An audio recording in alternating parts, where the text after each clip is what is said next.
Welcome back to the glorious Bluudys garage. This time I'm going to be putting a fresh set of plugs in the SUPRA ready for mapping next week. A week on Tuesday it's going for mapping. So I want it to be at its best so you can remap it, on a new set of plugs. So that's what I'll be doing. But I'm going to be trying to do it in the laziest way possible, so I remove the least amount of things as possible. Bit lazy, but that's what I'm going to be doing.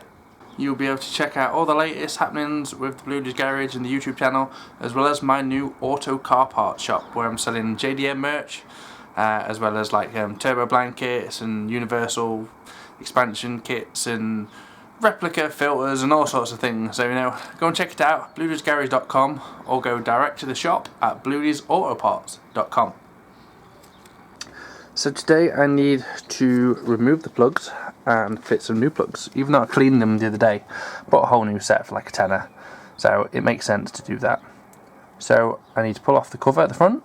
There is no cover at the back at the moment, and then I need to disconnect the throttle body. So I'm going to pull this pipe off. I'm going to undo the throttle body. No, I'm not. I'll tell you what I'm going to do, because that won't give me the clearance I need. I'm going to undo the 6 bolts on that Y piece and see if I can just move it out of the way when I do each spark plug. That way I don't have to disconnect any vacuum pipes or any other pipes. Some of you may think it's lazy, but if I don't need to disconnect them, why do it? So that is the plan for today. This is going to be a bit of a faff, but I don't really care because it's going to save me disconnecting a stupid amount of pipes. But that's now loose. I've undone the bolts there and the bolts that hold it there, and obviously I've took that pipe out of the way. So I'm going to disconnect the bolts that hold this. I'm going to do every single plug that I can, and then move that out of the way and try and do the plug, and then vice versa. Hopefully it's saving me some time. That's the plan. Who knows, but hopefully that's the plan.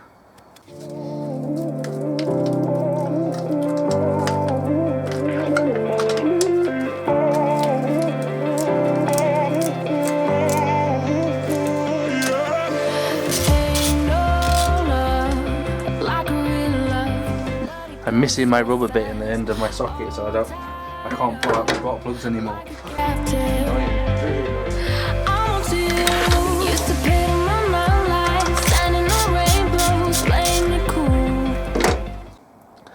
So you can see that even though I cleaned them up the other week and it hasn't really ran anywhere, they're sorted up again.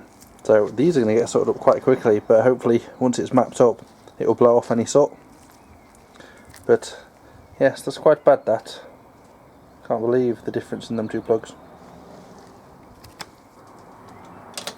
Don't over tighten using a big ratchet. They're only like 15 Newton meters when it's actually tight. There we go. Don't go mad-headed with it. Rubber fueling, so black soot. These are clean up and could potentially be used again. It's not like they're worn out, but they certainly need a good clean.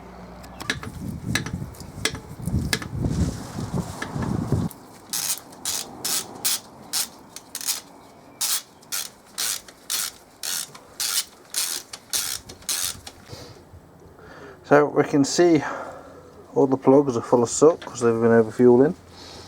This one's also got a little bit of rust around it, which means there's been a bit of coolant around the top of that plug.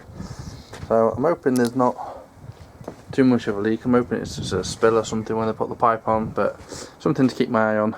Now it's just time to put all that back and bolt everything back on. So the new plugs are in, the engine's built back up. Time to start her up and see how she sounds.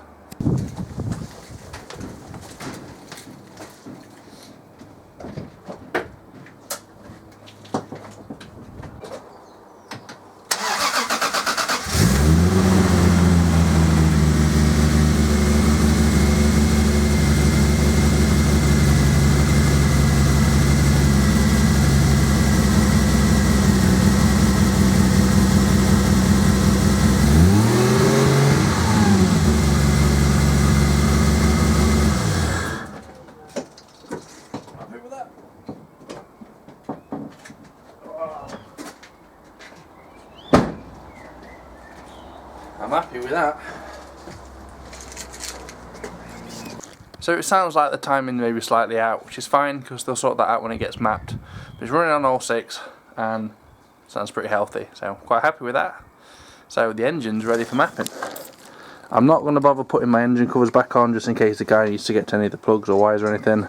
Just secured my oil feed just so it can't catch on anything. I'm going to put my air filter back on just so obviously the air is nice and clean that's been sucked into the turbo. And yeah, I think the engine's good for going. I found the reason why my car was like sticking. Sometimes the revs will stay high. Now there's a little rubber bung just there that kept squashing itself up on top of there, which left the revs on. Now, when it's back in its home like that, it don't do it no more. So you know, that was a very easy fix. I thought the idle control valve was blocked and stuck, so but it's not. So nice and easy fix that was. And there we are. As always, guys, thank you very much for watching. Thank you for helping me. You know, well, you haven't really helped me, but you know, thank you for watching me get the Supra up and running on 6 cylinders. If you can do me a favour, check out bluudysgarage.com and you'll be able to see all of my goodies that I'm currently selling in the shop. I've got dress up kits for the engine bays and universal tanks, turbo blankets, and I've got lots of things coming. I've got air filters coming, I've got oil bungs, oil plugs, oil caps, coolant caps, lots of different things coming. So just check it out, and I'll see you in another video soon. Peace, thank you very much, bye guys.